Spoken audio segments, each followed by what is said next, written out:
শাওনৰ পথাৰত এতিয়া কৃষিজীৱী জনতাৰ সীমাহীন ব্যস্ততা।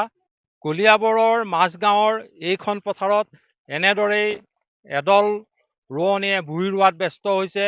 একেদৰে এজন কৃষক এনেদৰে কঠীয়া যোগান ধৰাত ব্যস্ত হৈছে, কাৰণ তেওঁলোকৰ একমাত্ৰ বছৰটোৰ ভূঁই ৰুই তেওঁলোকে ব্যস্ত হৈ পৰিছে।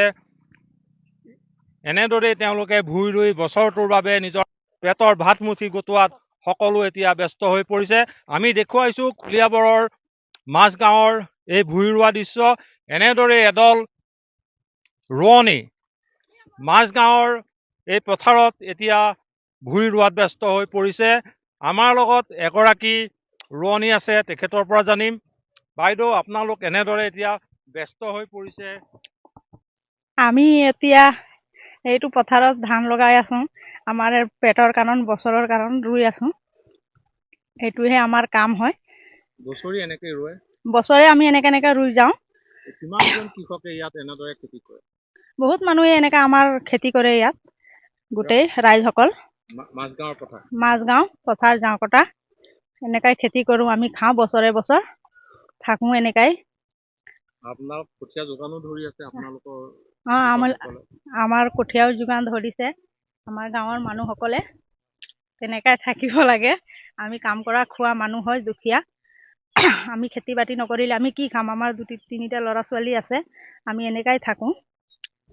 হয়, এনেদৰেই এতিয়া বছৰটোৰ কাৰণে নিজৰ পেটৰ ভাতমুঠি যোগাৰ কৰিবৰ কাৰণে এনেদৰে এদল ৰোৱনী এতিয়া ব্যস্ত হৈ পৰিছে কলিয়াবৰৰ মাজগাঁৱৰ এইখন পথাৰত। কাৰণ বছৰটোৰ পেটৰ ভাতমুঠি ইয়াৰ পৰাই তেওঁলোকে যোগাৰ কৰে। আৰু এনেদৰে এতিয়া সীমাহীন ব্যস্ততা শাওনৰ পথাৰত কলিয়াবৰৰ এইসকল ৰোৱনীৰ। একেদৰে তেওঁলোকক কঠীয়া যোগান ধৰি আছে কৃষকসকলে।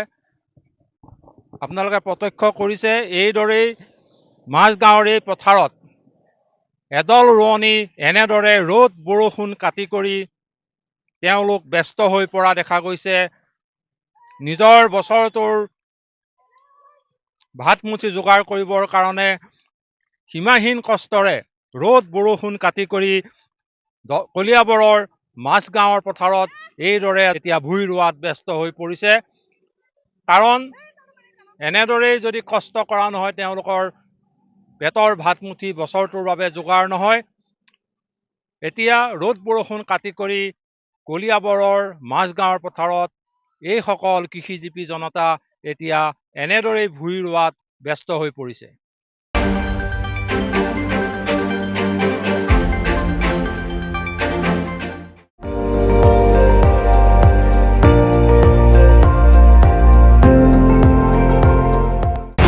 আপুনি চাই আছে ND24, সৰ্বশ্ৰেষ্ঠ নহয়, সৰ্বোত্তমৰ দৌৰ।